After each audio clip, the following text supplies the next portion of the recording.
Exercise 5.3 solution chapter 5 चल रहा है अर्थमेटिक प्रोग्रेशन और 5.3 का इंट्रोडक्शन और फिर कुछ एग्जाम्पल होंगे हमारे पास 11 to 16 जो हम इस वीडियो में कवर करेंगे।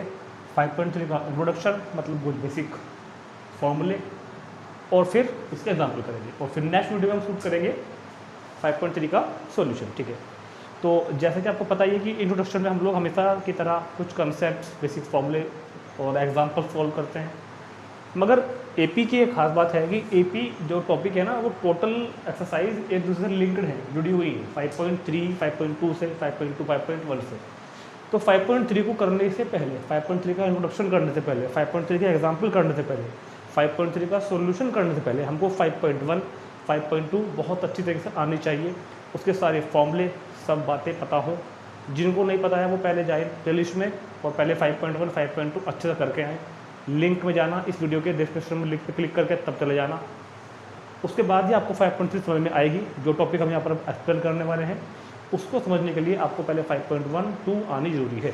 ठीक, और वैसे ही मैंने इधर कुछ फॉर्मूले लिखे हुए हैं जो 5.1 और 2 में हमने यूज किए हैं। इनमें मैं अभी 2-3 फॉर्मूले और ऐड कर दूंगा जो 5.3 में हम यूज करेंगे अभी थोड़ी देर बाद। तो थोड़ा सा ज़रा पढ़ लेते हैं एक बार। डी जानते हो ना, मैंने इधर लिख दिया नीचे। डी मतलब कॉमन डिफरेंस। डी मतलब कॉमन डिफरेंस का फॉर्मूला होता है A2 minus A1 second term minus first term. और जरूरी नहीं है कि सिर्फ यही लगाओ, any term minus preceding term, किसी भी टर्म में से उससे पहला टर्म माइनस कर दो तो we find the d value of d. फिर था मेरे पास nth टर्म का फॉर्मूला। nth टर्म को नोट करते हैं an से। an मीन्स nth टर्म और a मतलब क्या होता है, फर्स्ट टर्म। सब पता है आपको, जिन्होंने 5.12 की है वो सब जानते हैं अच्छी तरीके से कि an is equal to a plus n minus 1d। इस फॉर्मूले से हम an की वैल्यू निकाल लेते हैं, ap का कोई भी टर्म फाइंड कर सकते हैं। एक फॉर्मूला मैंने आपको और बताया था कि जिस क्वेश्चन में l दिया हुआ होगा, l मीन्स लास्ट टर्म, जिस क्वेश्चन में लास्ट टर्म गिवन होगी उसमें ये फॉर्मूला भी लगाया जाता है। क्या, an is equal to l। सबको नहीं पता है तो जाकर देखो एक बार 5.1 को अच्छी तरह पढ़ के आओ तब समझ में आएगा। और जिस क्वेश्चन में AP फाइंड करनी होगी तो AP क्या होती है, AP की जनरल फॉर्म क्या होती है, A plus D, A plus 2D, A plus 3D और and so on continue. D means common difference, A means first term, an मतलब nth टर्म, n मतलब नंबर ऑफ टर्म, इसमें term कितने हैं, L मतलब लास्ट टर्म। तो ये सब हमने आपको थोड़ा सा पीछे का रिवाइज करा दिया है।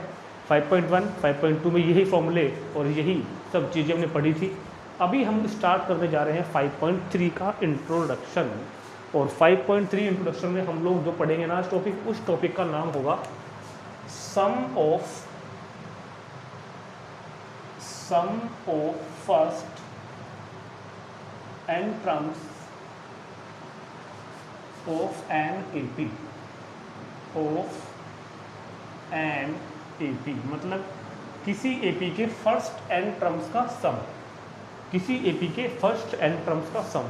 5.2 में हमने किया था किसी AP का टर्म फाइंड करना, AP का 17 टर्म बता दो, AP का 35 टर्म बता दो, ये बताया था। अब हम इन टर्म्स का सम फाइंड करेंगे। तो समझते हैं पूरी बात को डिटेल में, एक एग्जाम्पल को लेते हैं, पहले कंसिडर करते हैं AP और सारी बातों को वही समझते हैं, बहुत ध्यान से समझना है। कंसिडर एन AP, कोई AP लिख दो, कुछ भी जो मन में आ रहा, एक फर्स्ट टर्म ले लो, एक नंबर फिक्स नंबर D ले लो और उनसे चले जाओ। तो लेट सपोज 3 लिया मैंने, 3 plus 2 5, 5 plus 2 7, 7 plus 2 9, 9 plus 2 11, 11 plus 2 13 और 15।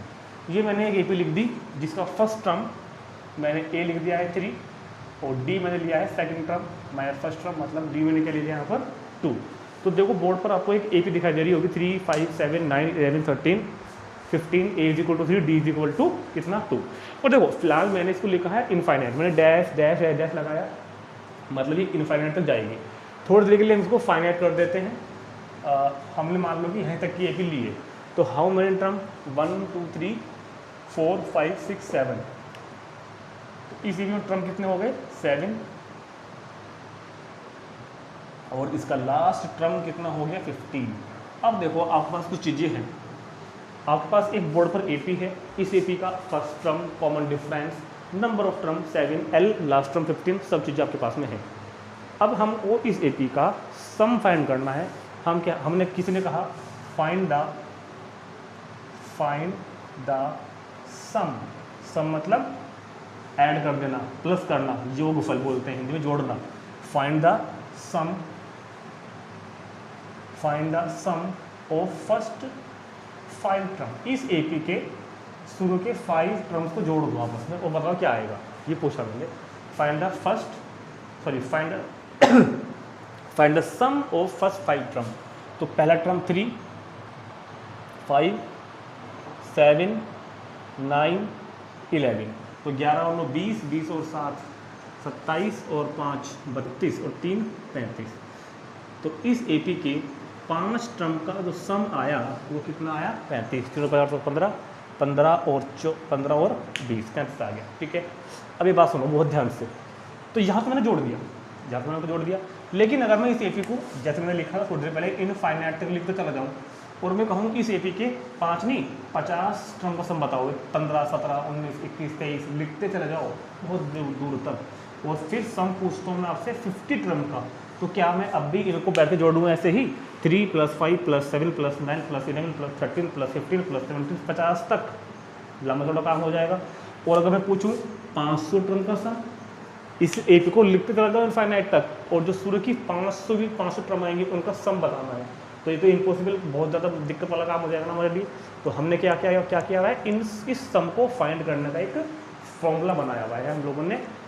उस फॉर्मूले को हमको यूज करना है। तो उस फॉर्मूले से हम किसी भी एपी के किसी भी एपी के कितने भी सम का, चाहे कितने भी टर्म का, चाहे 4 टर्म का पूछे, चाहे 40 टर्म का पूछे, चाहे 400 टर्म का पूछे, सम फाइंड कर सकते हैं। We can find the sum of many terms of this AP. इसके कितने भी टर्म्स का सम हम फाइंड कर सकते हैं उस फॉर्मूले से। ठीक, तो ये मैंने अभी आपको बताया है कि हम करने क्या वाले हैं। एक एपी होगी, इस एपी के कुछ टर्म को जोड़ना है।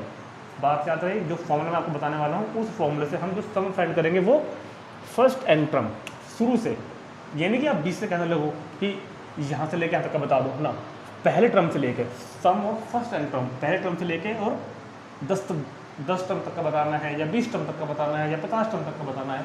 ठीक, और सारे पद कंटिन्यूसली, बीच में कोई ड्रॉप नहीं होगा फॉर्मूले में।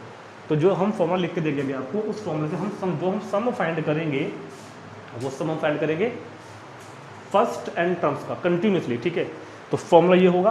देखो एक बात सुनो, जिस तरह an क्या डिनोट करता है, an डिनोट करता है nth टर्म को, an क्या डिनोट करता है, nth टर्म को, यहाँ लिखवाया मैंने आपको, an मीन्स nth टर्म। ऐसे ही सम का होता है पहला अक्षर s, तो सम को डिनोट करते हैं sn से, sn। तो sn क्या पढ़ोगे आप, सम ऑफ, sn क्या पढ़ोगे आप, सम ऑफ फर्स्ट n टर्म। अभी आपको सबसे पहला नोट अपनी जो कॉपी पर डालना है, जो आपको लिखना है, सिर्फ ये लिखना है फिलहाल। अभी आपको और कुछ नहीं लिखना, सिर्फ ये फर्स्ट टर्म, सबसे पहली बात। अभी ये मत लिखना पहला कि एस एन का मतलब sum of first N term, और इसको मैं यहाँ भी लिख देता हूँ, S N mean sum of first N term, शुरू की एन टर्म का सम। ठीक, और इस एस एन का फॉर्मूला क्या होगा, एस एन का फॉर्मूला होगा n/2 2a + n-1 × d। थोड़ा बड़ा सा फॉर्मूला है, याद करना पड़ेगा। Sn = n/2 2a + n-1 × d। ये सब बातें आपके पास जानी पहचानी है। n क्या है, a क्या है, d क्या है, सब पता है आपको पहले से, यहाँ पे लिखा हुआ है। तो क्या मैं इस फॉर्मूले को उधर भी लिख दूँ? तो अब एक फॉर्मूला हमारे लिस्ट में नया आ रहा है आज, Sn = n/2 × 2a + n-1 × d। अभी प्रूफ भी करके दिखाता हूँ आपको फॉर्मूला। वैसे आपके सिलेबस में प्रूफ नहीं है, फिर भी जब हम कर रहे हैं तो आपको बना के भी दिखाता हूँ फॉर्मूला कि कैसे बन गया है। अभी देखते हैं थोड़ी देर बाद। तो पहले मैं आपको थोड़ा इसका एक प्रूफ दिखाता हूँ करके। मैंने अभी आपने देखा था थोड़े दिन पहले शुरू की 5 टर्म को ऐड किया था, यानी किया था, और उसके कितना आंसर आया था, अगर याद हो तो थोड़ी देर पहले लिखा होता ना, 35 आया था। जरा फॉर्मूले की हेल्प से करके देखते हैं एक बार। a कितना है 3, d कितना है 2, कितने सम जोड़ने हैं कितने टर्म जोड़ने हैं, ये जो टर्म ली मैंने कितनी ली है, 1 2 3 4 5, तो n की वैल्यू 5 होगी। n की वैल्यू 7 तो पूरी एपी के लिए है, 15 तक के लिए। लेकिन इस फॉर्मूले में n की वैल्यू वो रखेंगे जितने टर्म का सम चाहिए। तो मुझको चाहिए फिलहाल शुरू की 5 टर्म का सम। तो n की वैल्यू क्या ले लेंगे 5, रखो S5, Sn means sum of n term, तो S5 means sum of 5 term, sum of 5 term. तो S5 इज इक्वल टू क्या होगा n/2, और देखो इंटू 2a, a कितना हो गया 3 plus n-1 into D, D कितना हो गया 2, n/2 2a plus n-1 into D, तो 5/2 इंटू 6 प्लस 4 दूनी 8, तो 5/2 8 × 14, तो कितना हो गया 7, तो 7 5 35। तो आ गया ना सम ऑफ फर्स्ट 5 टर्म, शुरू की 5 टर्म का सम कितना आया 35। तो फॉर्मूला फॉर्म आया किस तरह यूज करना है, Sn is equal to n/2 2a plus n-1 into D. कितनी भी टर्म का सम निकालना हो इस फॉर्मूले से हम निकाल सकते हैं। ए की वैल्यू ए प्रथम फर्स्ट टर्म, डी की वैल्यू कॉमन डिफरेंस, एन की वैल्यू जितनी टर्म का सम निकालना है वो वैल्यू होगी एन की, जितनी टर्म का सम फाइंड करना है वो वैल्यू किसकी होगी एन की, ठीक है। तो अब आप इसको नोट कर सकते हैं, मैंने आपको समझा दिया। अब आप चाहे तो अगर 6 टर्म का आपको निकालना है 6 टर्म का सम, तो एन की वैल्यू 6 ले लेना। आपको निकालना है 7 टर्म का सम, तो और मैं कहूँ कि इस एपी को 120 टर्म का सम बताओ, 120 टर्म का, 3 5 7 9 11 120 टर्म लिखो पहले बैठकर, तो लंबा थोड़ा काम हो जाएगा। तो कुछ भी नहीं करना था आपको, जहाँ पर इसमें n है वहाँ पर क्या ले लेना 120 सोल्व कर लेना, आ जाएगा आंसर, ठीक। तो ये मैंने बताया आपको एपी की शुरू की क्या फर्स्ट n टर्म का सम। अब देखते हैं एक फॉर्मूला और भी है सम ऑफ n टर्म फाइंड करने के लिए, एक फॉर्मूला और भी है, वो हम इसलिए बनाएंगे। सुनो, वी हैव, हमारे पास एक फॉर्मूला और भी है, Sn is equal to n/2 into 2a plus n-1 D. ये फॉर्मूला हो गया मेरे पास, जो मैंने अभी बताया आपको, ये तो हो गया ना। एक काम करो, Sn is equal to n/2 2a, 2a को 2 बार लिख लो a प्लस ए, 2a को a plus A, a plus A 2a तो होता है, ये रहेगा जो कर n-1 डी। क्या किया, 2a को मैंने क्या लिख लिया a प्लस ए, ये जो कर रहा। अब बहुत ध्यान से देखनी है, ये इतनी जो चीज़ है ये क्या है, Sn is equal to n/2 into A plus, ये क्या है a प्लस n-1 डी, ये यही तो है a plus n-1 D, a plus n-1 D, a plus n-, तो मतलब ये इतना क्या हो जाएगा an, ये इतना क्या हो जाएगा an। तो यहाँ से आपके पास एक नया फॉर्मूला बन के आ गया, यहाँ लिखना, क्योंकि an की वैल्यू क्या होती है a प्लस n-1 डी। तो अब आपके पास सम ऑफ AP फाइंड करने के लिए ये फॉर्मूला तो है ही, ये भी फॉर्मूला बन गया एक। तो इसमें लिखेंगे हम और करके Sn is equal to n/2 a plus an, ठीक है। और दूसरी बात सुनो, Sn is equal to n/2 a plus an, क्या होता है an होता है l, तो हम यहाँ पर l भी ले सकते हैं अगर चाहें तो। ये डिपेंड करता है क्वेश्चन में कि कब कौन सा फॉर्मूला लगाना है, n/2 a प्लस l। तो ये तीनों ही फॉर्मूले AP का सम फाइंड करने के, मैंने आपको तीनों फॉर्मूले बता दिए हैं। ये पहला, इसी से हमने बनाया ये वाला फॉर्मूला, और इसी से हमने बनाया इससे हमने क्या बनाया ये वाला फॉर्मूला, ठीक। तो AP का सम फाइंड करने के लिए आपके पास 3 फॉर्मूले हैं।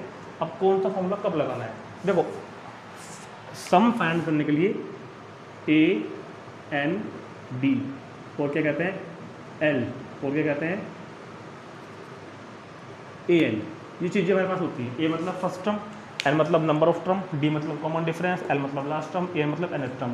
देखो N तो आपको तीनों फॉर्मूले में चाहिए, N आपको यहाँ भी चाहिए, N आपको यहाँ भी चाहिए, और N आपको यहाँ भी चाहिए। तो N तो आपको चाहिए ही चाहिए, ठीक। A भी आपको तीनों ही फॉर्मूले में चाहिए, A भी आपको यहाँ भी चाहिए, A यहाँ भी चाहिए, A यहाँ भी चाहिए। देखो जब आपके पास A N तो हमको हमेशा चाहिए ही चाहिए, A N तो होंगे ही चाहिए हमारे पास। अगर आपको A N के बाद उसमें अगर D दिया हुआ है D, तब तो लगाना ये वाला फॉर्मूला, ठीक है। अगर आपको D ना दे करके L दिया हुआ हो लास्ट टर्म, तब लगाना आप ये वाला फॉर्मूला। भाई N हो रहे तो चाहिए ही चाहिए, और अगर L भी ना दे के A N दिया हुआ हो तो लगाना फिर ये वाला फॉर्मूला, ठीक है।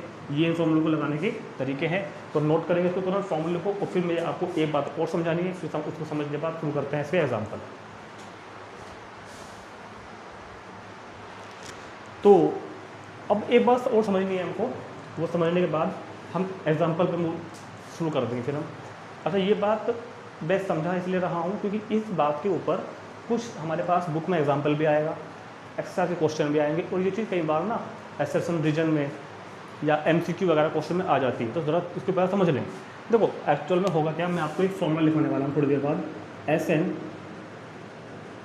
मैं आपको एक फॉर्मूला लिखवाने वाला हूँ AN is equal to SN+1 minus SN। मैं आपको एक फॉर्मूला लिखवाने वाला हूँ क्या, AN is equal to SN+1 minus SN, और इसको आप इधर लिख लो, AN is equal to SN+1 minus SN। ये क्या कर रहे हैं, मतलब ये क्या फॉर्मूला है, इसको भी समझते हैं पहले, समझ के इसको मैं आपको दिखाता हूँ करके कि क्या मतलब है बात का। ठीक, इस फॉर्मूला को हम लोग यूज भी करेंगे, एक्सरसाइज में यूज करेंगे, एग्जाम्पल में भी यूज करेंगे, और पहले जरा समझते हैं थोड़ी देर के लिए। ठीक है, आइए इधर देखते हैं बोर्ड पर, ये AP लिखी हुई है मैंने, जरा कुछ बताओ मुझको, A1 क्या है, A1 ये रहा, A2 बताओ, A3, A4, 4 में बहुत है, वैसे लिखी तो आगे तक की है लेकिन 4 में मैं आपको समझा दूंगा बात। अच्छा, A1 क्या होता है, A1 मतलब फर्स्ट टर्म, A2 मतलब second term, A3 third term, A4 fourth term. अब हम बात करते हैं S1 की, S1 क्या होता है, S2 क्या होता है, S3 क्या होता है, S4 क्या होता है। ठीक, S1 मतलब फर्स्ट टर्म का सम, S2 मतलब 2 टर्म का सम, S3 मतलब फर्स्ट 3 टर्म का सम, S4 मतलब 4 टर्म का सम होता है ना। तो S1 मतलब सम ऑफ फर्स्ट टर्म, मतलब कि 3, भाई पहले टर्म 3 तो है तो सम तो 3 रहेगा। S2 मतलब sum of 2 term, sum of 2 term 3 + 5, sum of 2 term 3 + 5 8। S3 मतलब सम ऑफ 3 टर्म, 3 + 5 + 7 मतलब 15, और S4 मतलब 3 + 5 + 7 + 9 मतलब इतना 24। तो ये मैंने आपको S1, S2, S3, S1 की वैल्यू निकाल दी। ठीक है, और जरा यहाँ से इनको मैं हटा देता हूँ, जो मेन वैल्यू है वो वही लिख देता हूँ। फाइनली क्या क्या आई है, S2 की वैल्यू 8, S3 की 15 और S4 की 24। तो अभी बोर्ड में मेरे पास क्या है, ये शुरू की 4 टर्म है respectively, A1, A2, A3, A4, और नीचे क्या है, शुरू की 4 टर्म्स के सम, S1 का सम, S2 का सम, S3 और S4। S1 मतलब पहले टर्म का सम, S2 मतलब शुरू की 2 टर्म का सम, S3 मतलब 3 टर्म का सम, और S4 मतलब 4 टर्म का सम। बात समझ में आ रही है। अब एक बात बताओ आप मुझको बहुत ध्यान से देख के बताना, क्या हम ये ऑब्जर्व कर पा रहे हैं क्या कि A1 और S1 एक ही बात है। इसे लिखते रहना है बात को, A1 और S1 एक ही बात है। जो किसी AP का फर्स्ट टर्म होता है वही उस AP के फर्स्ट टर्म का सम होता है, जो किसी AP का फर्स्ट टर्म होगा वही उस AP के फर्स्ट टर्म का सम होगा। ठीक है, अब एक बात बताओ, जो A2 है ना वो 5 है, क्या जो A2 है 5 वो S2 में से S1 को माइनस करके आ रहा है क्या, देख के बताना बहुत ध्यान से। क्या A2 जो है S2 में से S1 को माइनस करके आ रहा है, नहीं आ रहा। A2 कितना है 5, A2 कितना है 5, और S2 minus S1, S2 minus S1 मतलब कि 8 - 3, S2 माइनस S1 8, तो बताओ इक्वल हो गया ना। तो मतलब एक फॉर्मूला मेरे पास और बन गया, A2 इज इक्वल टू क्या होता है, S2 माइनस S1। मैंने नीचे वेरीफाई भी करके दिखाया आपको। ठीक है, A2 भी क्लियर होगी मेरे पास। अब देखते हैं A3 को, A3 की वैल्यू क्या लिखी हुई है बोर्ड पर, A3 की वैल्यू 7 है। देखो जो A3 है ना वो S3 माइनस S2 है क्या, S3 माइनस S2, भाई A3 की वैल्यू 7 ही तो है, और S3 में से S2 माइनस करो 7 ही आएगा। मतलब हम लिख सकते हैं A3 को S3 माइनस S2, A3 को लिख सकते हैं हम S3 माइनस S2। चेक करो जरा एक बार, S3 में से S2 माइनस करो, S3 में से S2 माइनस करो, और बहुत ध्यान से देखो 7 आ रहा है, और A3 की वैल्यू भी 7 ही है। तो ये मैंने आपको वैसा करके दिखा दिया। अब इसको चेक करो, ये देखो ये इन दोनों का डिफरेंस निकल के आएगा 24 - 15, मतलब हम कह सकते हैं A4 is equal to S4 minus S3। क्या कह सकते हैं हम, S4 माइनस S3। चाहे तो चेक करो एक बार, S4 माइनस S3 करो, S4 माइनस S3 करो, और देखो बहुत ध्यान से A4 ही आ रहा है क्या, 9 ही आ रहा है क्या, हाँ 9 ही आ रहा है, बिल्कुल ठीक। तो फॉर्मूले मैंने क्या बना दिए कि A1 तो होता है S1, A2 की वैल्यू क्या होती है S2 माइनस S1, A3 की value S3 minus S2, A4 मतलब S4 माइनस S3। ठीक, एक बार थोड़ा सा और अच्छे से समझाता हूँ। 3, 5, 7, 9, 11 ने 4 टर्म दिए थे। जो फर्स्ट टर्म है वही फर्स्ट टर्म का सम भी वही है, जो फर्स्ट टर्म है वही फर्स्ट टर्म का सम भी वही। चलो अब ये बताओ, दो टर्म का सम कितना है? दो टर्म का सम मतलब S2 कितना है यहाँ पर देखो, बोर्ड पर देखो, दो टर्म्स का सम कितना है 8, और एक टर्म का सम कितना है खाली 3। पहले टर्म का सम 3 है और दो टर्म का सम कितना है 8।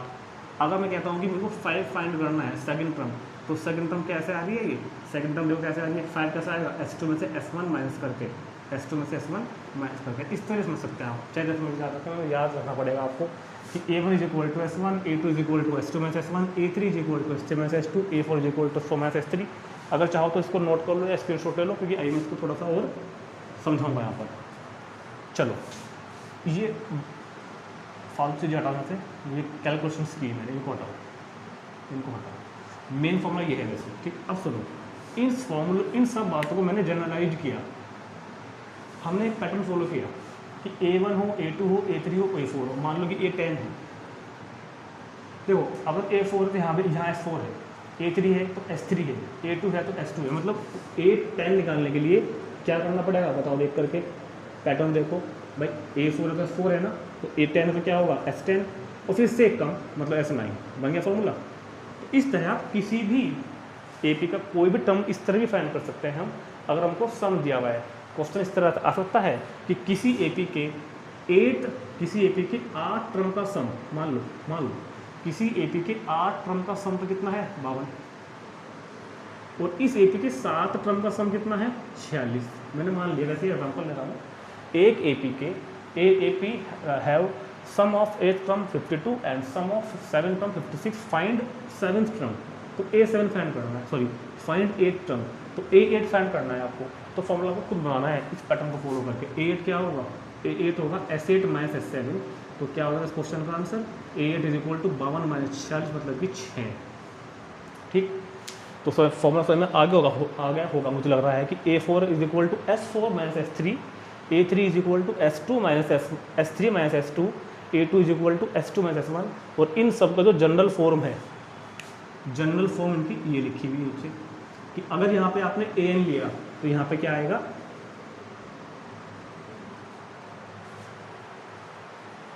अगर यहाँ पर कितना लिया मैंने, अगर मैंने यहाँ पर AN लिया तो एक मिस्टेक हो गई थोड़ा सा, इसको करो N, इसको करो N-1। अब बनेगा ठीक फॉर्मूला। ठीक है, ये N और इसको क्या करेंगे हम लोग N-1, अब बनेगा। ठीक है ना, कि जो यहाँ है वो यहाँ लेना है, तो फिर उससे एक कम यहाँ लेना है। 4 है तो 4 लेंगे और 4 से एक कम 3 लेंगे। तो जैसे यहाँ N है तो यहाँ भी N लेंगे और N से एक कम वहाँ लेंगे। 3 है तो 3 लेंगे, 3 से एक कम यहाँ लेंगे। तो इस फॉर्मूले को AN is equal to SN minus SN-1 या AN is equal to SN minus SN-1, इस फॉर्मूले को आप लोग तुरंत जल्दी से अब अगर चाहें तो अपनी कॉपी पर नोट कर सकते हैं ये फॉर्मूला में। ठीक, और तुरंत नोट करेंगे। एक बात और लिखवाता हूँ फिर चलते हैं एग्जाम्पल पर। चलो जब देखते हैं एग्जाम्पल नंबर 11। सब फॉर्मूले आप नोट कर लेना, एक बार याद कर लेना। क्या था कि find the sum of first 22 term of this AP। इस AP के फर्स्ट 22 टर्म का, शुरू के 22 टर्म्स का सम फाइंड करना है। तो मेरे पास 3 चीज़ होनी चाहिए। एक तो A जो जरूर चाहिए मुझको, A और D तो चाहिए ही चाहिए। A is equal to 8 and D is equal to A2 minus A1 मतलब -5। और जितने टर्म का सम फाइंड करना है वो होता है number of term N is equal to 22। जितने टर्म का सम फाइंड करना है वो क्या होगा? Number of term S is equal to 22। Now use the formula Sn is equal to n/2 into 2A plus कितना हो गया n-1 इंटू D। ठीक है, तो रखो value S22 is equal to 22/2 into 2A plus n-1 into D D means minus के 5। चलो ये कितना हो जाएगा 11, 2 8 जा 16, 22 में से 1 गया, 21 पंजे 105, 21 पंजे 105, तो 11 इंटू कितना हो जाएगा 89, 89, तो मल्टीप्लाई कर दो इसकी, माइनस के 979 मल्टीप्लाई करके आ जाएगा माइनस के 979। तो कुछ भी नहीं किया, ए लिखा, डी लिखा, एन लिखा, फॉर्मूला यूज किया, S N is equal to N by two 2a plus N minus 1 into D, and solve करा, कैलकुलेशन करनी है बहुत ध्यान से, हो जाएगा। Example number 12, if the sum of first 14 term, देखो यहाँ पर क्वेश्चन के लैंग्वेज को पढ़कर जो डिटेल दे रखी है, जो जानकारी दे रखी है, उसको नोट करेंगे। The sum of first 14 term, sum of first 14 term is equal to 1050। देखो कैसे लिखा मैंने, sum of first 14 term, sum of first n terms को लिखते हैं Sn, तो सम ऑफ फर्स्ट 14 टर्म को लिखेंगे S14 इज इक्वल टू 1050, और इसका मतलब साथ साथ इसने वैल्यू n की भी दे दी मुझको, कितनी 14 भाई, क्योंकि कह रहा है ना वो सम ऑफ फर्स्ट 14 टर्म, शुरू की 14 टर्म का, शुरू की फर्स्ट 14 टर्म का, तो n की वैल्यू 14 और S14 की वैल्यू 1050। अंतर समझ में आ रहा है ना, ये नंबर्स ऑफ टर्म है, शुरू की 14 टर्म तो n हो गया, और इनका जो सम है वो 1050 है। And the first term is 10, and the first term is 10। चलो find the 20th term, find the 20th term, A20 मेरे को फाइंड करना है, 3 जानकारी मेरे पास में है और A20 मेरे को फाइंड करना है। तो मैं आपको एक बात याद दिलाता हूँ, पुरानी बात है मेरी, बहुत दिन से बोलता आ रहा हूँ बात को, कि जब भी आपको किसी एपी का कुछ भी करना हो, कुछ भी करना हो, आपको 2 चीज़ जरूर चाहिए, ए और डी। ये बात तो रट गई होगी अब तक, किसी एपी के बारे में आपको कुछ भी करना हो, ए और डी पहले आपके पास हो, बाकी काम बाद में। यहाँ ए तो है मगर डी नहीं है, चाहे कुछ भी करना हो वो बात अलग है, डी पहले ढूंढ लो आप।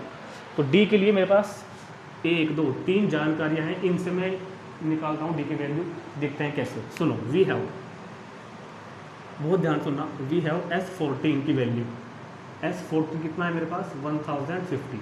अच्छा Sn का फॉर्मूला क्या है, Sn का फॉर्मूला क्या है, n/2 2a plus n minus 1 into D. ये क्यों लगा रहा हूँ मैं नीचे वाले क्यों लगा रहा, क्योंकि देखो हमने बताया था a और n तो होंगे ही होंगे हर फॉर्मूले में, an an an, तो an तो यहाँ भी है an।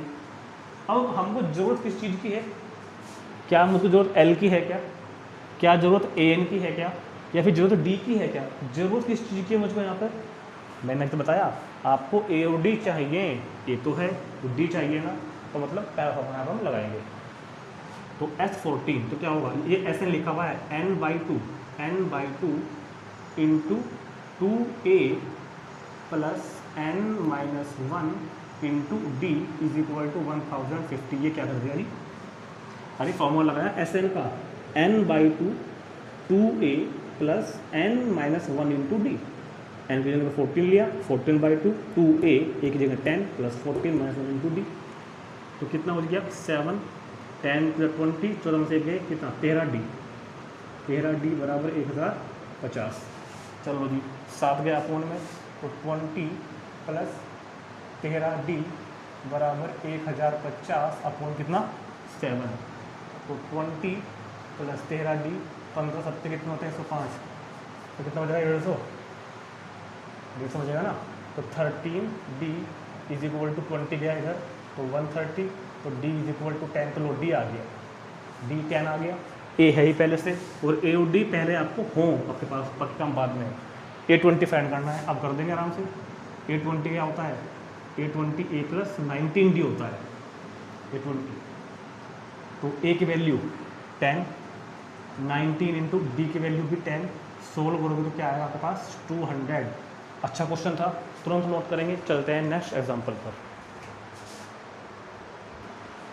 How many term of this AP must be added, इस एपी के कितने टर्म को ऐड करें कि सम 78 आए। इस बार क्वेश्चन उल्टा पूछ लिया उसने हमसे, इस एपी के कितने टर्म को ऐड करें, एन पूछा है, नंबर ऑफ टर्म पूछा है ना, वो कितने टर्म को ऐड करें, नंबर ऑफ टर्म बताना है। जैसे कि इस एपी के 2 टर्म को अगर आप ऐड कर रहे हो तो 45 आ रहा है, 3 टर्म को ऐड कर रहे हो तो 63 आ रहा है, तो कितने टर्म को ऐड करें कि 78 आए। तो इसको करना तरीका ये रहेगा कि पहले आप a लिखो, a is equal to 24 d is equal to कितना, second term minus first term is equal to -3 और एस एन इसमें दिया है ना हमको कि जो सम है एपी का वो 78 है और एन फाइंड करना है। क्वेश्चन समझ में आया? एन फाइंड करना है कि कितने एन को प्लस करें, कितने टर्म को प्लस करें कि 78 आए। तो ए की वैल्यू 24, डी की वैल्यू -3, एस एन की वैल्यू मतलब कि सम ऑफ एन टर्म 78, तो एन की वैल्यू फाइंड करनी है। तो सुनो बहुत ध्यान से, क्योंकि हमारे पास फिलहाल वैल्यू है S N is equal to 78। S N का फॉर्मूला वो लिखा सबसे ऊपर, क्योंकि डी वाला लगा जाएगा, क्योंकि डी दिया था क्वेश्चन में। S N is equal to N by 2a plus N minus 1 D is equal to 78। N की वैल्यू रखो इसके अंदर, है ही नहीं, वो तो फाइंड ही करना है। एन बाई 2a, ए कितना है 24 प्लस एन माइनस 1 डी कितना है -3 और इज इक्वल टू 78। तो हमने पहले इस फॉर्मूले में ए डी की वैल्यू पुट कर दी, ए की वैल्यू 24, डी की वैल्यू -3 इज इक्वल टू 78। और अब सोल्व करके यहाँ से वैल्यू फाइंड कर लेंगे एन की, वही हमारे क्वेश्चन का आंसर होगा। तो बहुत ध्यान से देखना है, एन बाई 2 24 दूनी 48, 3n minus minus plus 3 is equal to 78। तो n अपॉन 2 48 और 3 कितना होता है 51 minus 3n is equal to 78। देखो यहाँ से 3 कॉमन आ रहा है बाहर, 3 मैंने कॉमन ले लिया, तो यहाँ रह गया 17, यहाँ रह गया n इज इक्वल टू 78। समझ रहे हैं बात? अब n into 17 minus n is equal to 78। ये 2 अपोन में था, मल्टीप्लाई में गया, 3 मल्टीप्लाई में था, अपोन में गया। मल्टीप्लाई करो n की 17 में 17n माइनस n की n में n स्क्वायर और 26 या 78, 26 दूनी 52, इनको भी उधर ले जाओ तो n स्क्वायर जो उधर गया तो माइनस के 17n और प्लस के 52 इज इक्वल टू 0। कर क्या रहे हैं हम बहुत देर से, हमें n की वैल्यू फाइंड करनी है। तो पहले देखो यहाँ पर n में एक इक्वेशन बन के आ गई, उसको सोल्व करनी है। और अगर आप बहुत ध्यान से देख रहे हो तो this is the quadratic equation, ये एक क्वाड्रेटिक इक्वेशन बन गई n में, ax square plus bx plus c is equal to 0 की फॉर्म में। And how to solve the quadratic equation, to find the value of n की value find करने के लिए कैसे सोल्व करेंगे, फैक्टराइज मेथड याद करो। फैक्टराइज मेथड, 2 नंबर ऐसे जिनको प्लस करूँ तो 17 आए, मल्टीप्लाई करूँ तो 52 आए। ऐसे नंबर कौन होंगे 13 और 4, 13 4 52, 13 और 4 17। तो फैक्टर करने के लिए n स्क्वायर माइनस के 17n प्लस के 52 इज इक्वल टू 0। तो n स्क्वायर 17 को लिखेंगे यहाँ पर क्या 13 plus 4 plus 52 is equal to 0 और n देखो छूट गया। तो n स्क्वायर माइनस के 13n माइनस के 4n plus 52 is equal to 0। इसमें से और इसमें से n कॉमन, तो n माइनस 13, इन दोनों में से 4 कॉमन, तो फिर से कितना n माइनस 13, दोनों में से n माइनस 13 कॉमन, तो n माइनस 4, दोनों को रखो 0 के इक्वल, n minus 13 is equal to 0 और n minus 4 is equal to 0। इससे n की वैल्यू 13 और इससे n की वैल्यू कितनी हो गई 4। अब यहाँ पे आगे समस्या है थोड़ी सी, पहले बताओ ये समझ में आ गया ना पूरा। a था हमारे पास, d भी था, नंबर ऑफ टर्म फाइंड करना था, sn था 78। तो फॉर्मूला लगाया हमने sn का n by 2 2a plus n minus 1 into D is equal to 78। इसमें a की और d की वैल्यू रखी, सिंप्लीफाई करते गए और पता लगा कि n में बन गई क्वाड्रेटिक इक्वेशन, द्विघात समीकरण। अब इस क्वाड्रेटिक इक्वेशन को हमने फैक्टराइज मेथड से सोल्व करके वैल्यू फाइंड कर ली n की। ठीक, अब यहाँ पर आकर थोड़ी समस्या आती है, वो समझते हैं क्या समस्या है। n फाइंड कर रहे हैं हम, n क्या है बताओ पहले से मुझको, n क्या है नंबर ऑफ टर्म। यहाँ पर आकर आपको हो सकता है कभी कभी कोई एक नंबर छोड़ना पड़े और कभी कभी दोनों नंबर लेने पड़े। वो कैसे, अगर आपको एक बात याद आ रही है, आपको मैंने जब स्टार्टिंग में बताया था ना, एक बात मैंने आपको बताई थी और वो मुझे पता था, मैंने वो बात इन दिनों के लिए बताई थी आपको, शायद 5.1 इंट्रोडक्शन में आपको बताई थी मैंने ये बात। n हमेशा एक नेचुरल नंबर होता है, याद करो, क्योंकि n क्या है number of term. Number of term तो नेगेटिव नहीं हो सकता, फ्रैक्शन में नहीं हो सकता, डेसिमल में नहीं हो सकता। भाई नंबर ऑफ टर्म तो पूरा पूरा होगा ना, 8 होंगे, 12 होंगे या फिर 17 होंगे, नंबर ऑफ टर्म पॉइंट में थोड़े ही होंगे, नंबर ऑफ टर्म नेगेटिव थोड़े ही होंगे। तो n की वैल्यू हमेशा याद रखना नेचुरल नंबर होती है इस चैप्टर के अंदर, ठीक। यहाँ तो दोनों नेचुरल नंबर हैं तो दोनों ही लेने पड़ेंगे। तो फिलहाल क्वेश्चन का आंसर नंबर ऑफ टर्म्स आपको दोनों लिखने हैं, 13 भी और 4 भी। मतलब इस एपी के 13 टर्म का सम भी 78 है और इस एपी के 4 टर्म का सम भी 78 है, ठीक। अगर यहाँ पर n की वैल्यू नेगेटिव आती, कोई एक नेगेटिव आती या डेसिमल में आती या फ्रैक्शन में आती, तो उसको हम छोड़ते, क्रॉस काट देते कि वो वैल्यू हमने नहीं लेनी है, बस जो नंबर नेचुरल नंबर आएगी वो वैल्यू हमको लेनी है, ठीक। ये बात समझ में आ गई। अब एक बात और भी है कि ऐसा कैसे पॉसिबल है। देखो क्वेश्चन पूरा हो गया, इतना ही करना है, कुछ नहीं लिखना आगे। क्योंकि मुझे एक बात बता दो, ऐसा कैसे पॉसिबल है कि इस एपी के 13 टर्म को ऐड करो तो भी 78 और 4 टर्म को ऐड करो तो भी 78, ऐसे कैसे हो जाएगा भाई। इस एपी के 2 टर्म को ऐड करूँ तो 45 और 3 टर्म को ऐड करूँ तो भी 45 आ जाएगा, नहीं आने का ना, अलग आएगा ना भाई। 2 टर्म का सम तो अलग है, कितना है 45, और 3 टर्म का सम कितना है 63, अलग अलग है ना। तो ऐसा कैसे हो गया कि इस एपी के 13 टर्म का सम भी 78 आ रहा है हमारे अकॉर्डिंग और 4 टर्म का सम भी 78 आ रहा है। तो इस बात के ऊपर थोड़ी सी चर्चा करेंगे अभी। वैसे ये बात आपके एग्जाम पॉइंट ऑफ व्यू से क्लास 10 के लिए इंपॉर्टेंट नहीं है, मगर जो बच्चे कंप्यूटर की तैयारी करते हैं उनको पता हो, बल्कि पता तो आपको भी हो कि ऐसा कैसे हो गया, ठीक। तो मैं आपको यहीं पर एग्जाम्पल देता हूँ। हाँ, फिलहाल ये क्वेश्चन पूरा है, ये कंप्लीट हो गया। अब ये बात समझते हैं, सुनो बहुत ध्यान से देखो ऐसा क्यों हुआ कि इस एपी के 13 टर्म का और 4 टर्म का सम 78 आ रहा है। एक एपी लो, मैंने आपको ये एक एपी बोली, लिखो 9 7, ठीक है, 5, मैं 2 कम कर रहा हूँ, 3, फिर कितना होगा 1, फिर कितना होगा -1, फिर कितना होगा -3, ठीक है, ठीक है। और बहुत बढ़िया है ना, फिर कितना होगा -3। चलो जी, अब मुझको बता दो इस एपी के 3 टर्म का सम कितना है। 3 टर्म का सम कितना है, शुरू की 3 टर्म का सम, ये 3 टर्म, पहली दूसरी तीसरी, जोड़ो 9 + 7 + 5, 9 और 7 16 और 5 21। इस एपी के 3, देखो एपी है अपने आप में, इस एपी के 3 टर्म का सम 9 + 7 + 5, 9 और 7 16 और 5 21 आ गया। अब मैं कहता हूँ इस एपी के 7 टर्म का सम कितना है, 7 के 7 टर्म का प्लस करो, 9 + 7 + 5 और जी प्लस का 3 और जी प्लस का 1 और प्लस का कितना -1 और प्लस का कितना -3, प्लस करो जरा। अच्छा मैं बताओ, -3 + 3, -1 + 1 कैंसिल, कौन बचा 9 7 16 और 5 21 आ गया क्या, ये तो आ तो गया। इस एपी के 3 टर्म का सम भी 21 है और इस एपी के 7 टर्म का सम भी 21 है। आगे नहीं आ गया आपके आगे, जैसे यहाँ पे हुआ ऐसा यहाँ पे हुआ होगा कि इस एपी के 4 टर्म का सम भी 78 है और इस एपी के 13 टर्म का सम भी 78 है। लेकिन ऐसा सिर्फ तभी पॉसिबल है if your AP is decreasing direction, अगर आपकी एपी डिक्रीज वाली है, मतलब जिसका कॉमन डिफरेंस नेगेटिव है।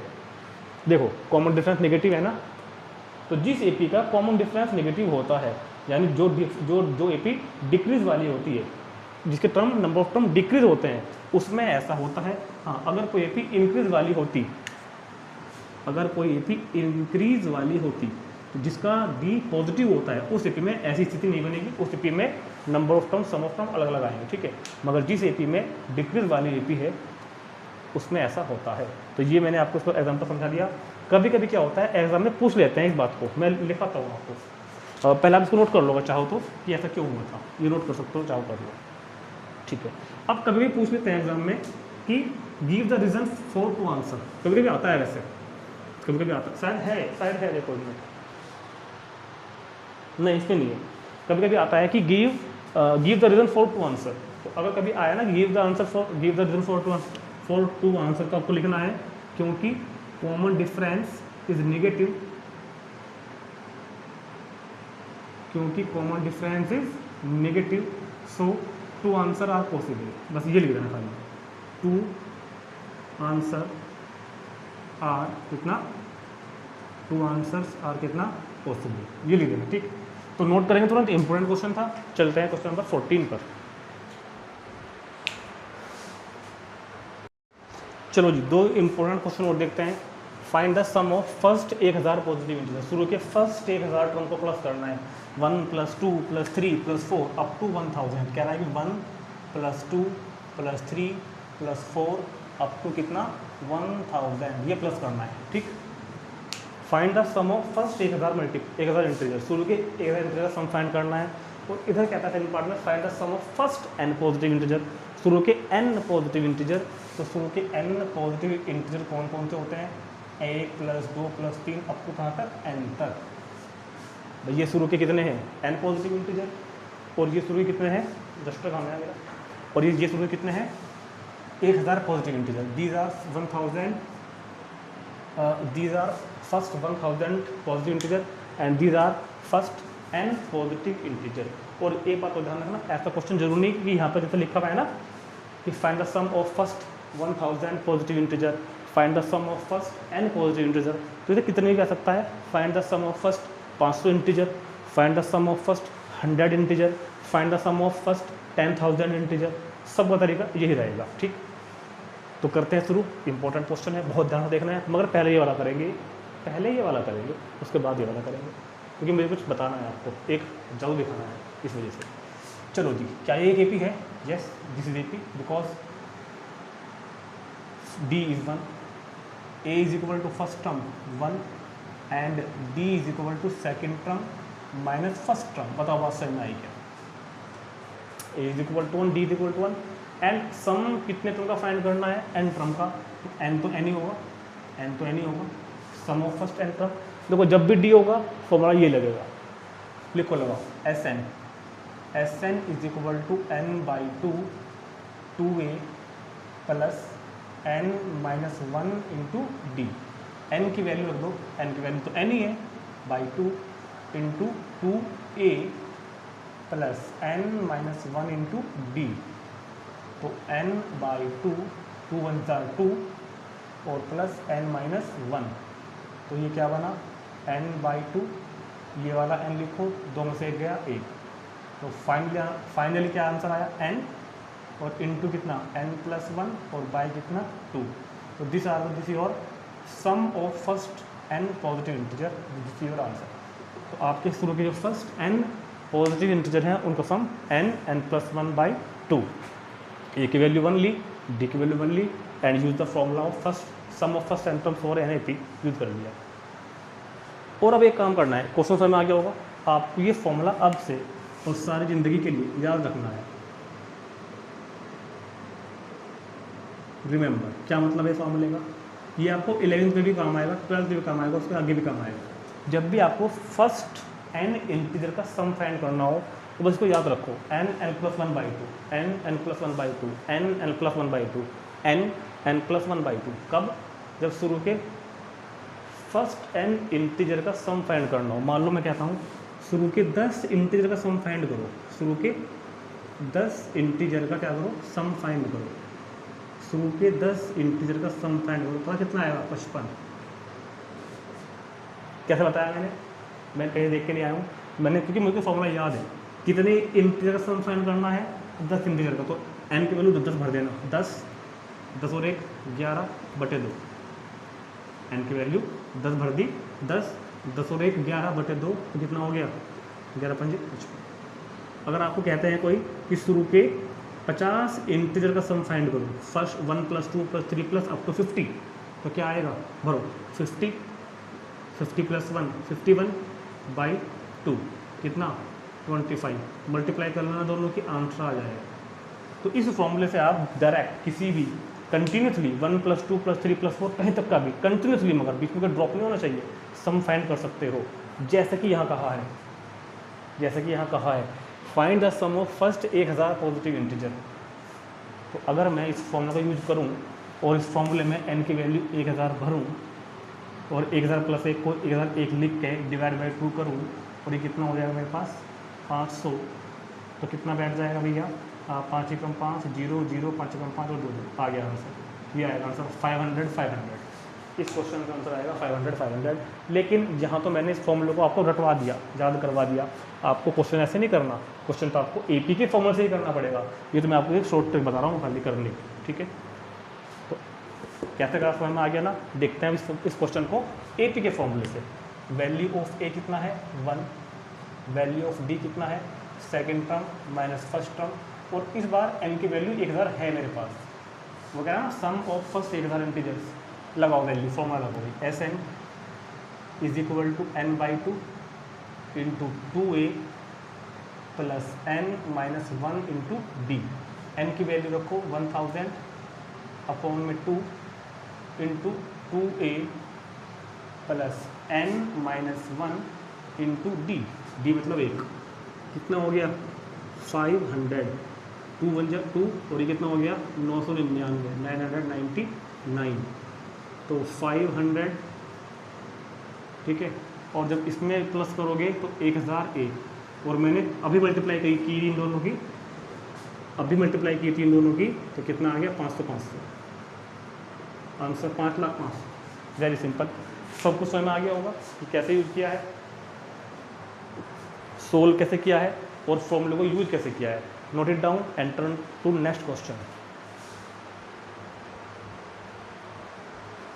Find the sum of first 24 term.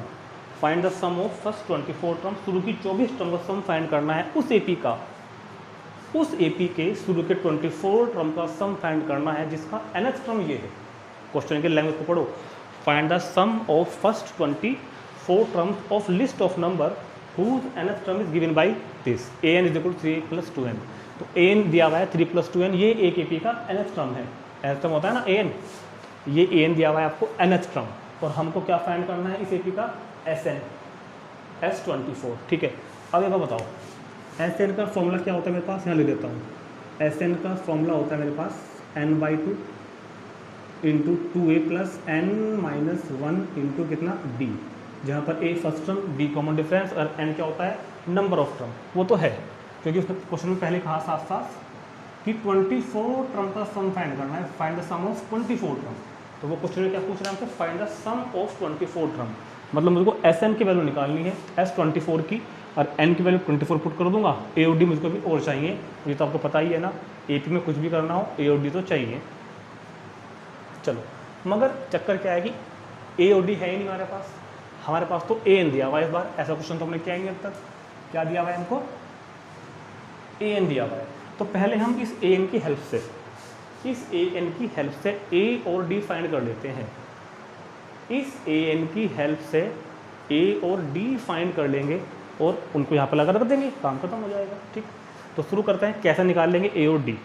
अच्छा, उससे पहले एक बात और बताना चाहूँगा, और वो बात वही है जो आपने अगर ध्यान दिया हो, मैंने जब इस वीडियो का मैं इंट्रोडक्शन बना रहा था ना, तो एग्जाम्पल 11 से पहले मैंने कहा था कि एक बात और लिखवानी है, और मैंने लिखवाई नहीं थी, डायरेक्ट एग्जाम्पल पर आ गया था। वो बात मैं अब बताऊंगा आपको कि जब भी कभी आपको इस तरह का एक्सप्रेशन लिखा मिले एपी में, मतलब लीनियर इन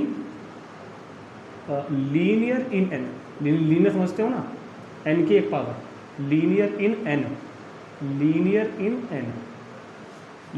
इन एन की एक पावर में लिखा हुआ हो, एन की एक पावर में, तो वो हमेशा nth टर्म होता है एपी का, nth टर्म होता है किसका, एपी का। अगर कोई भी एक्सप्रेशन एन में लीनियर लिखा हुआ है तो वो होता है nth टर्म एपी का। और अगर कभी ज़िंदगी में कोई एक्सप्रेशन क्वाड्रेटिक इन एन है, एन में क्वाड्रेटिक है, तो पता हो क्या होगा, वो होगा सम ऑफ एन टर्म, वो होगा सम ऑफ nth टर्म। ये बात आपको कोई जल्दी से बताएगा नहीं, उसका बताएगा नहीं का कारण ये नहीं है कि उसको पता नहीं है, पता तो सबको दुनिया में, बताएगा इसलिए क्योंकि वो हमारे 10th के लेवल से हमारे काम की नहीं है, कंपटीशन के लेवल से मगर है कि कभी भी कोई लीनियर एक्सप्रेशन लिखा हुआ एन में तो वो nth टर्म होता है, और कोई क्वाड्रेटिक लिखा हुआ है, मान लो कोई ऐसा लिखा हुआ आता, मान लो मैं इसी में कर दूँ 3n + 2n², तो अब ये nth टर्म नहीं होगा, अब ये n टर्म का सम होगा। लीनियर अगर है तो nth टर्म, और क्वाड्रेटिक अगर है तो सम है वो n टर्म का, nth टर्म का सम है। तो ठीक, ये बात मैंने आपको बस बता दी, याद आ गई थी, जरूरत आप पढ़ेगी 10th क्लास में, तो पढ़ेगी बिल्कुल भी। चलो तो नोट कर लो पहले आप इसको, मैं रिकॉर्ड दूँगा एक्सरसाइज को, ठीक है। अब देखते हैं अपने क्वेश्चन पर आते हैं वापस। हाँ, तो हम कहाँ थे, हमको ए और डी फाइंड करना है, पहले ए और डी फाइंड करना है। तो सुनो, एक काम करना, इस तरह क्वेश्चन को करने का तरीका होता है कि इसमें आप n की वैल्यू 1 2 3 पुट कर देना और काम खत्म, बस खत्म। n की वैल्यू 1 2 3 पुट कर देना और काम खत्म। कैसे खत्म? देखो 1 भरो, n की जगह 1 भरो, a1, जहाँ भी n है वहाँ 1। अब 2 भरो, a2, जहाँ भी n है वहाँ 2, a3, जहाँ भी n है वहाँ 3। समझ में आई बात? a1 a2 a3, तो 2 एकम 2, 2 और 3 5, 2 दूनी 4 और 3 7, 3 3 9 और 3 12। तो ये a1 a2 a3 आ गई, first term second term third term आ गई, तो ये तो AP बन गई हमारे पास 5, हाँ तो बनी भाई 5,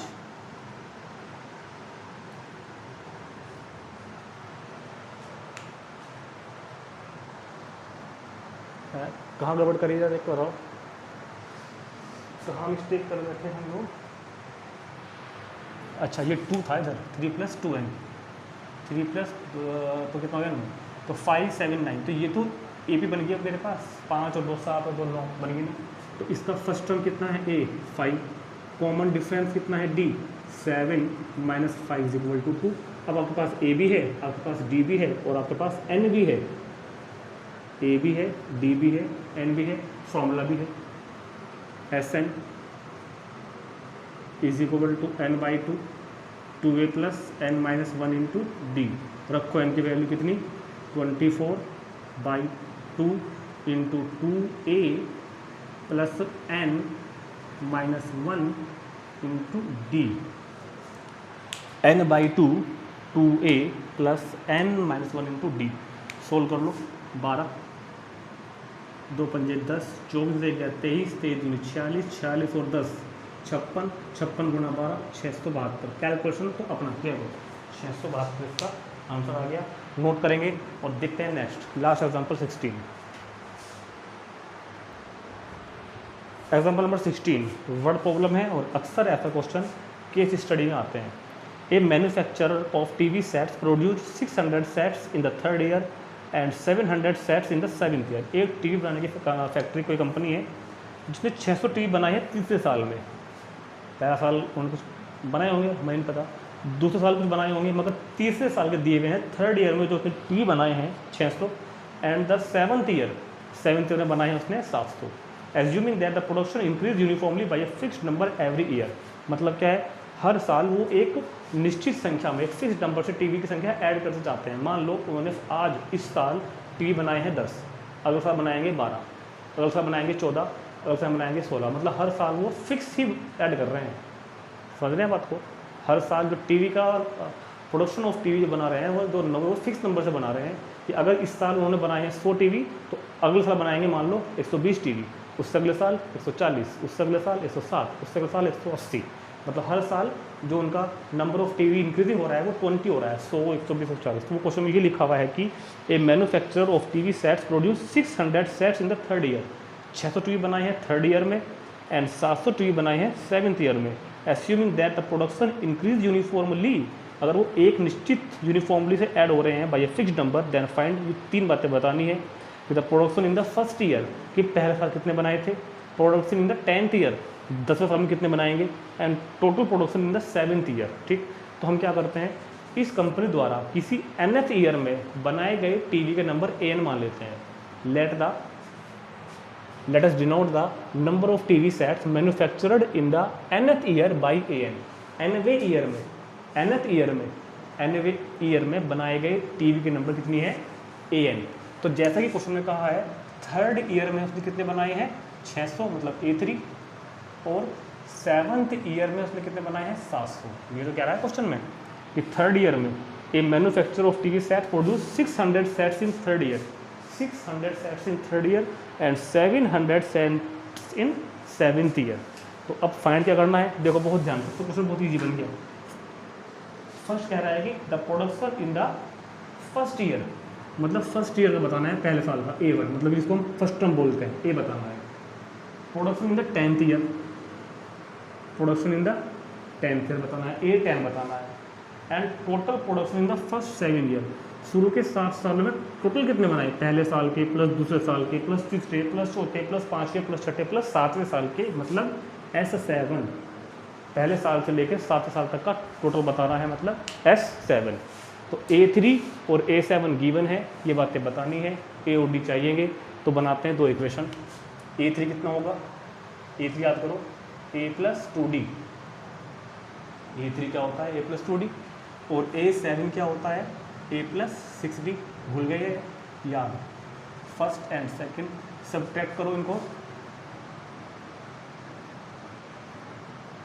subtract minus minus minus, A से A कैंसिल हो गया, 2D - 6D is equal to 600 - 700, तो माइनस के 4D is equal to minus के 100, D से मैथ कैंसिल, 4 गया अपॉन तो 25, तो D की वैल्यू 25, मतलब जो एवरी ईयर टीवी की नंबर को बढ़ा रहे हैं ना, फिक्स नंबर वो 25 से बढ़ा रहे हैं। ठीक है, पुट करो फर्स्ट में, पुट इन फर्स्ट, तो A + 2D is equal to 600, तो 25 दूनी 50 is equal to 600, so A is equal to 600 minus के 50, तो A इज इक्वल टू 550। तो फर्स्ट टर्म आ गया, मतलब पहले साल में कितने टीवी बनाए उन्होंने, A की वैल्यू आ गई 550। तो production of TV in the first year is 550। तो क्वेश्चन को थोड़ा सा लैंग्वेज में बनाकर लिख देते हैं, सोल्व कर, जैसे हमने करना है इसको फर्स्ट पार्ट। तो फर्स्ट पार्ट में उसने क्या पूछा था हमसे, the production in the first year, the production in the first year, the production in the first year that is कितना, ए मतलब 550। तो पहला आंसर तो आ गया। अब बताना है production in the 10th year, the production in the 10th year, 10वें साल में कितने बनाए, the production in the 10th year, 10वें साल में, मतलब कि 810 बताना है। 810 is equal to A + 9D, A मतलब 550 और 9 इंटू D मतलब 25, D मतलब 25, सो 550 और 25 में 225, तो ये हो गया 5 5 और 7 750 75। तो 775 टीवी बनाए जाएंगे कब, 10वें साल में, और शुरू के 7 सालों के बताने हैं टोटल S7। थर्ड पार्ट में बताना है S7, तो 7/2 मतलब n/2, ये लगा रहे हैं formula, into 2A + n - 1 into D, n/2 into 2A + n - 1 into D। ठीक है, तो ये हो जाएगा 7/2 इंटू 2A + n - 1, 6 हो गया, इंटू D मतलब 25, तो 7/2 ये कितना बन जाएगा, 55 दूनी 110 और 25 6 150। ठीक है 7/2 0 0 0, 5 और 1 6, 1 और 1 2, तो 7 इंटू 100 कितना, 260 है ना, 200 कितना है 60, 200 कितना है 60, और ये कुछ गड़बड़ होगी यहाँ पे, 1150 आएगा, तो 1100 55 दूनी 1 सेकंड 55 दूनी 1 सेकंड 55 दूनी 110, ये बनेगा। तो 1100 और 100 1250, तो 675, 2 6 12 625। ठीक है, अब 7 इंटू कर लो, 665, 7 इंटू, तो 7 पंजे कितना 35, 7 पंजे कितना 35, 7 दूनी 14 और 3 17, 7 6 42, तो 4375 टी बनेंगे 7वें साल में। ठीक, तो नोट कर लेंगे तुरंत, ये ऐसा आता है वर्ड प्रॉब्लम केस स्टडी में। इसी के साथ हमारी एग्जाम्पल्स वगैरह इंट्रोडक्शन खत्म हो गए हैं। अच्छे से उसको पढ़ें, ध्यान से देखें, शेयर करें, कमेंट करके बताएं क्या फील हुआ है, और चलते हैं नेक्स्ट वीडियो की तरफ। एक्सरसाइज 5.3 का सोल्यूशन करेंगे।